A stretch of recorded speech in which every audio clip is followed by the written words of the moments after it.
తెలుగు రాష్ట్రాల మధ్య నదీ జలాల వివాదాలపై ఏర్పడిన కమిటీ సమావేశం ఢిల్లీలో ముగిసింది. మరింత సమాచారం మా ప్రతినిధి అరుణ్ అడిగి తెలుసుకుందాం. అరుణ్, కమిటీ సమావేశానికి సంబంధించిన తాజా వివరాలేంటి?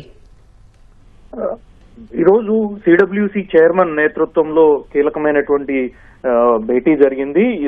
రెండు రాష్ట్రాల మధ్య రాష్ట్ర విభజన తర్వాత వస్తున్నటువంటి అనేక జల వివాదాలు, ఒక రాష్ట్రం ప్రతిపాదించినటువంటి ప్రాజెక్టులపై మరో రాష్ట్రం అభ్యంతరాలు తెలపడము, అదే రీతిలో మరో రాష్ట్రం ప్రతిపాదించేటువంటి అంశాలపై ఇంకొక రాష్ట్రం అభ్యంతరం తెలపడము, ఈ విధంగా రెండు రాష్ట్రాల మధ్య రోజు రోజుకి జల వివాదాలు పెరుగుతాము.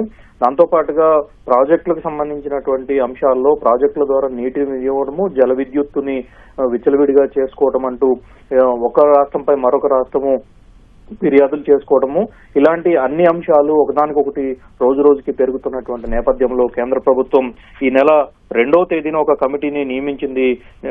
కేంద్ర జల సంఘము, అదేవిధంగా KRMB, GRMB, NWDAకి సంబంధించినటువంటి చైర్మన్లు, వీరితో పాటుగా రెండు రాష్ట్రాలకు సంబంధించినటువంటి ఉన్నతాధికారులు, వారితో పాటుగా కార్యదర్శులు, జలశక్తి జల వనరులకు శాఖకు సంబంధించినటువంటి సలహాదారులందరితో ఒక కమిటీని నియమించింది. ఈ కమిటీ తొలిసారిగా ఈ రోజు భేటీ అయింది.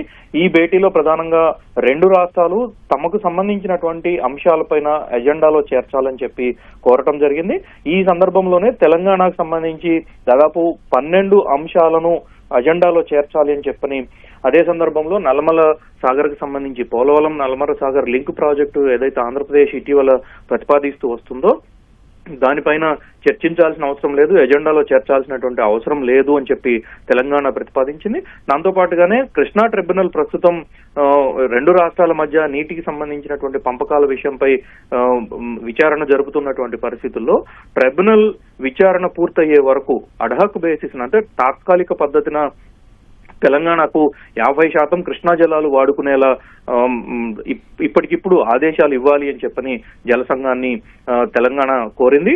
ఇదే నేపథ్యంలో ఆంధ్రప్రదేశ్ కూడా పలు అంశాలను ప్రతిపాదించడంతో పాటుగా తెలంగాణ లేవనెత్తినటువంటి అనేక అంశాలపైన అభ్యంతరాలు వ్యక్తం చేసింది. సో ఈ నేపథ్యంలో ఇరు రాష్ట్రాలు తమ తమ ప్రాధాన్యత అంశాలేంటి, ఎజెండాలో చేర్చాల్సినటువంటి అంశాలు ఏంటనేటువంటి విషయాలన్నింటినీ లిఖితపూర్వకంగా వారం రోజుల్లో తమకు అందించాలి అని చెప్పని సిడబ్ల్యూసి చైర్మన్ ఇరు రాష్ట్రాలను ఆదేశించారు. అదే సందర్భంలో రెండు రాష్ట్రాలకు సంబంధించినటువంటి అంశాలు, ప్రాతిపదిక, వాటికి సంబంధించి ఉన్నటువంటి వివాదం ఏంటి అనేటువంటి విషయాలన్నింటినీ సవివరంగా ఇవ్వాలి అని చెప్పని జలశక్తి చైర్మన్, జలసంఘం చైర్మన్ ఆదేశించినట్లుగా అధికార వర్గాలు వెల్లడించాయి. సో ఆ నేపథ్యంలో ప్రస్తుతం 2 గంటల పాటు జరిగినటువంటి భేటీ, ఈ రోజు 2 గంటల పాటు జరిగినటువంటి భేటీ ఇప్పుడు వాయిదా పడింది. తిరిగి ఈ రెండు రాష్ట్రాలు తమ తమ ప్రాధాన్యత అంశాలు, అజెండాలో చేర్చాల్సినటువంటి అంశాలపైన చర్చించి లిఖితపూర్వకంగా వారం రోజుల్లో ఇచ్చిన తర్వాత తదుపరి సమావేశం ఎప్పుడు జరుగుతుంది, తదుపరి భేటీకి సంబంధించి జలసంఘం చైర్మన్ నిర్ణయం తీసుకుని తదుపరి భేటీకి కాల్ఫర్ చేస్తారని చెప్పి అధికారులు తెలియజేయడం జరిగింది. ధన్యవాదాలు అరుణ్.